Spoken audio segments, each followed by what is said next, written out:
ইসলাম। আমার অনেক video viral, আপনারা অনেকে হয়তো দেখেছেন। টিকটকেও আমার অনেক ফলোয়ার্স ছিল। আমার প্রথম যে টিকটক আইডিটা ছিল এটাতে প্রায় 1 মিলিয়ন ফলোয়ার্স ছিল, সেটা নষ্ট হয়ে গিয়েছে। তো অনেকে আমাকে অনেক আগে দিয়েছিলেন, সেই জন্য ভিডিওটা এরকম ভাইরাল হয়ে গিয়েছে। আর শাড়ি হচ্ছে মেয়েদের ঐতিহ্য, বাঙালি নারী। তো আমি দেখেছি আমাদের যে সাবেক যে প্রধানমন্ত্রী ছিলেন শেখ হাসিনা, তিনিও তো শাড়ি পরে দেশ চালিয়েছেন।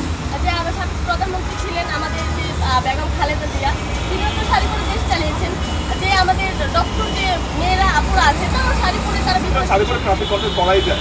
আমার কাছে মনে হয় যে শাড়ি পরেই ট্রাফিক কন্ট্রোল বাংলাদেশে যত কাজ আছে সবই করা যায়। এটা আপনারা কেউ নেগেটিভ নেবেন না, আপনারা সবাই পজিটিভ নেবেন।